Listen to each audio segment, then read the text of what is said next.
there! It's currently May 2020. I'm saying this as I'm probably going to be uploading it a few weeks or months later, just to give an idea of where I'm at. The UK currently is in quite a strict lockdown because of the novel coronavirus. And yeah, as you can see, I'm embracing the lockdown lifestyle. I'm hopeful that things are going to improve, but I know it's going to be a bit slow, and I'm expecting that most likely most conventions, most kind of meetups, etc., any kind of cosplay appropriate event isn't going to really go ahead this year. There might be a few towards the tail end, but realistically speaking, this year feels like a write-off for events. And that of course means no kind of normal competitive cosplay, which is a real shame because I was really getting into competitive cosplay in the last kind of year, 16 months, whatever, and I was enjoying giving it a go, and I was looking forward to trying some bigger competitions this year. So instead I've been looking for another big project to kind of keep myself busy, and I like costumes that you can really put a lot of work into and get, a really nice finished product from. And I was toying around with ideas when a friend offered me a Mandalorian style helmet from Star Wars. I'd toyed with the idea of doing a Mandalorian style costume after watching the Netflix Mandalorian series, but hadn't really put anything into motion. However, being offered this helmet was like, yeah, okay, I'll give that a go. Now, specifically, my friend, Xylon Productions, who I'll link to in the bottom, he is trying to join the Mandalorian Mercs Costume Club, one or t'other. And I thought, yeah, I'll give that a go as well. It's basically a club where everyone agrees to get their costumes to a certain standard to be able to join, and then they all go out as a group, or lots of people from one area will go out as a group, and you'll get 20 or 30 people sometimes in all Mandalorian bounty hunter outfits, all looking very imposing, very fierce. Similar in ways to costuming groups such as Rebel Legion and 501st. Now, before I go any further, there is a bit of controversy surrounding costuming groups and costume clubs like this. I will say straight up, as long as you're having fun, you're doing cosplay right. I don't care if anyone, if you're doing simple costumes, if you're doing really over-the-top costumes, if you're doing competitive stuff, if you're just doing it for fun, if you're primarily a TikTok cosplayer or primarily a world stage cosplayer. As long as you're having fun, that's cosplay done right. And I don't believe that anyone in a costuming group is, better than anyone else. That's nonsense. It's just another way for people to have fun. And personally, I get a lot of enjoyment from making costumes and really trying to outdo myself, learn new techniques, etc, etc. So that's the angle that I'm going to enter this with. However, to make it a little more complex, because I do make costumes for a living, I make custom cosplays for people, and I have a workshop full of materials, full of stuff. I have literally got a living room sized room here, and it is pretty much full to bursting with old bits of material, old bits of plastic and foam, whatever. So I'm being given a helmet. I know there are a few bits that I'm probably going to have to buy, but beyond that I'm going to try to make it as much as possible from stuff I have lying around. I'm going to try to do this the cheapest way I can. Now, I assume that the helmet is normally quite a big expense. I'm going to look into that in a mo. But at the end, certainly we're going to look and see, what the cheapest ways to approach this are. Just for a little extra bit of challenge. Okay, as this is a group with a firm set of requirements to join, I think the best place to start is with their costume requirements, which are on their website. There are a few different eras by the looks of it. Thankfully they've got a few pictures of what kind of thing they're looking at. Oh, but not for Neo Crusader, okay. But anyway, modern is the look I was going for, kind of, the Boba Fett look. But, I want to do something a bit custom, but yeah, definitely this kind of era.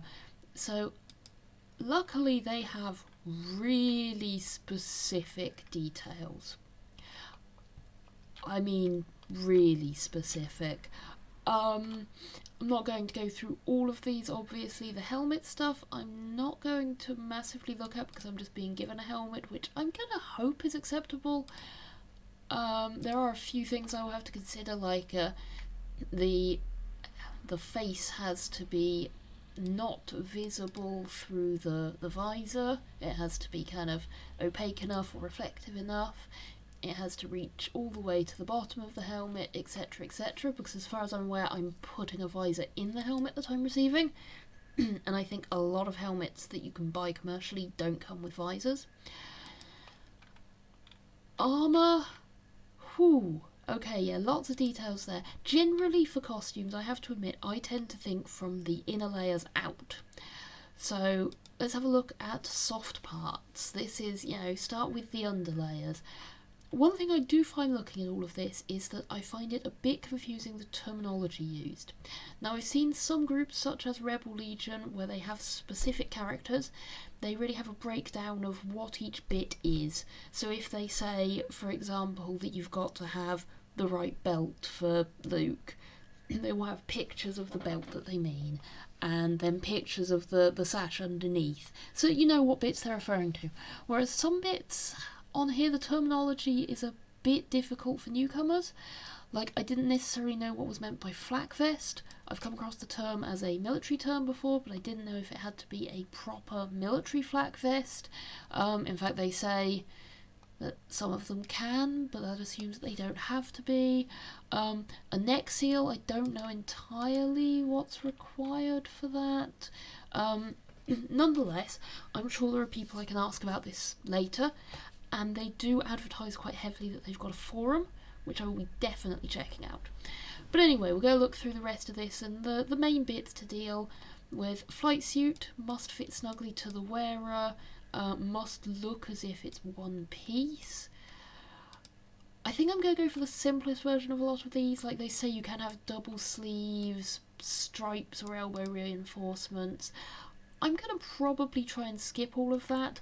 I noticed that on some of these you can see they're wearing what looks like kind of leggings and compression tops, and I think I'm going to probably go for that. They don't have zips, they don't have pockets to be dealt with. Quite a nice simple way of doing that, and hopefully quite cheap. I might have some pieces sat around anyway, but they're probably something that you can buy. Especially if you go for quite a neutral colour like black. See, dusters and capes are acceptable replacements for a back plate. That might be a cheaper way to do the back half of the costume, because a cape, is possibly going to be cheaper than solid armour. I'll see how that goes. Not quite feeling the duster look though. Oh yes, camels and loincloths. Loincloths are an acceptable replacement for cod armour.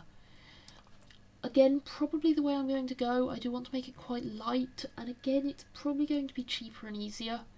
And, while I want to set myself a challenge, I think it's probably a good idea to build a very basic kit and then try and improve it later. Waist items. You must have at least 2 of the following: ammo belt, girth belt, or waist sash holster belt. I don't know what a girth belt is. I've heard the terminology in horses, girth, and girth belts. I assume they don't mean the same, but I honestly don't know. That's one thing I will have to be looking into. However, waist sash is probably the easiest, being fabric, and then ammo belt or holster belt are probably quite easy, presumably being a belt with those things on. No cell phone pouches.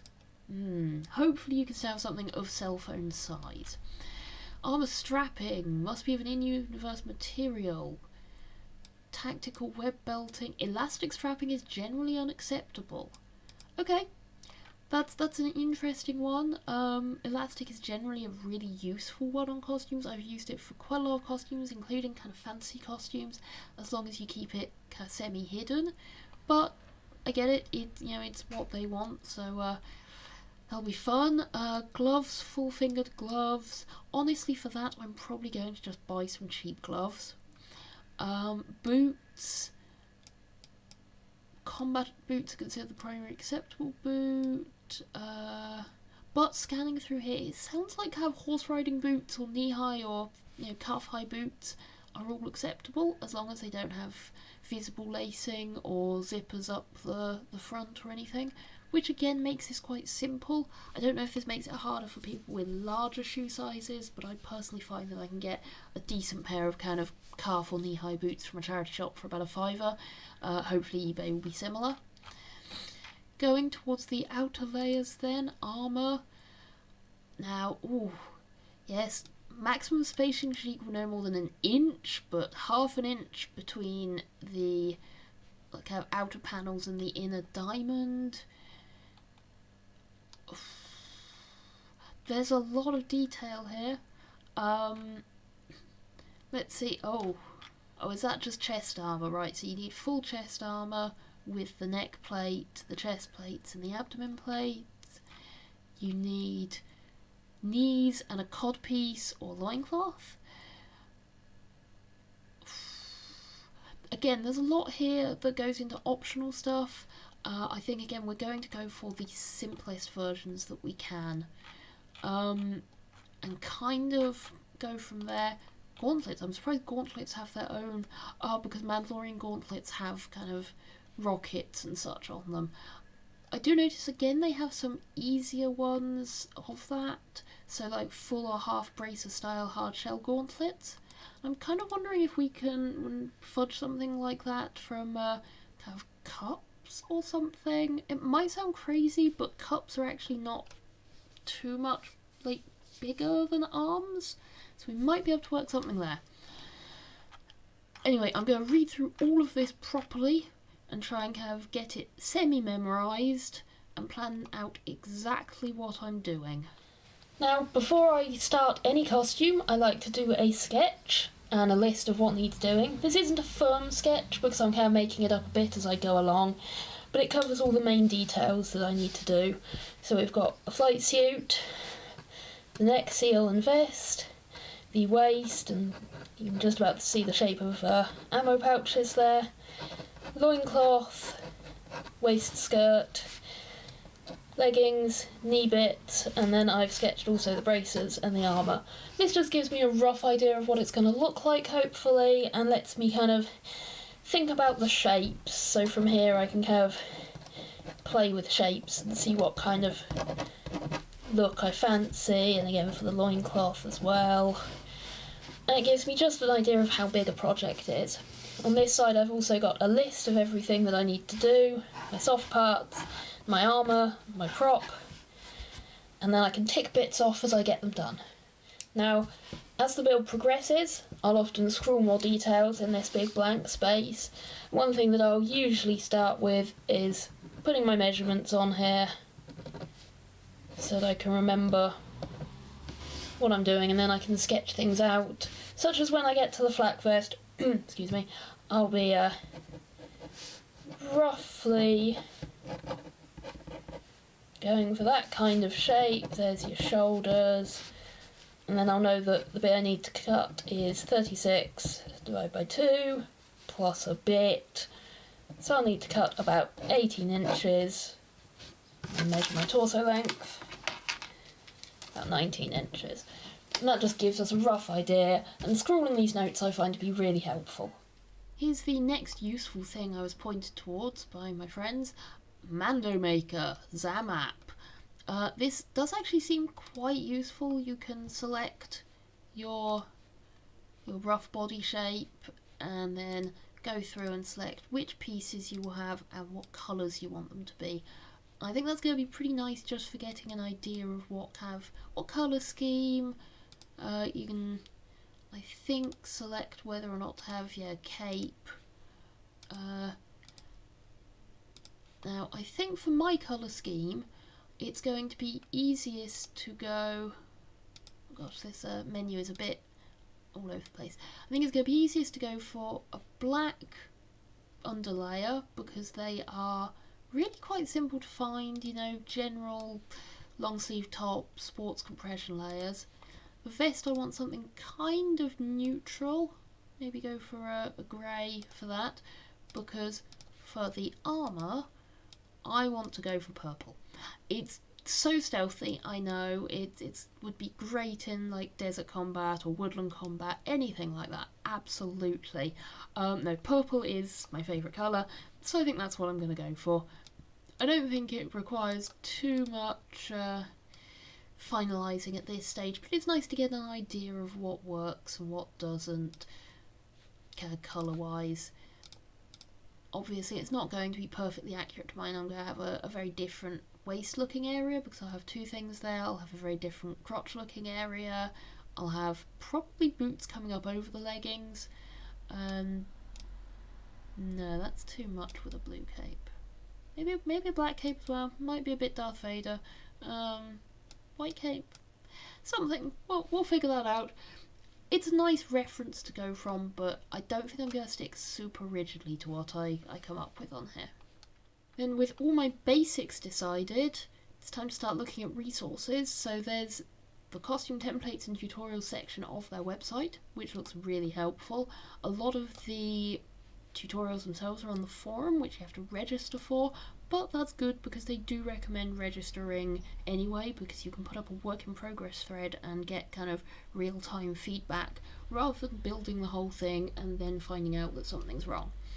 They've also got a Facebook group, Mandalorian Mercs Builders Group, which I'm sure is going to be quite useful as well. Might get faster responses there, I don't know.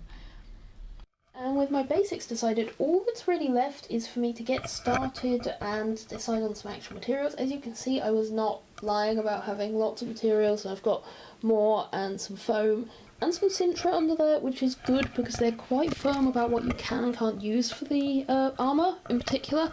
Sintra is often used as signs, advertising signs though, and lots of places throw it out at the end of a season, which is really useful. So, yeah, I mean, this is just the intro. I think I'm going to have to go through this massive pile of fabric, pick out some bits I like, see what I've got that kind of matches the colour scheme I was going for, and get started. Wish me luck!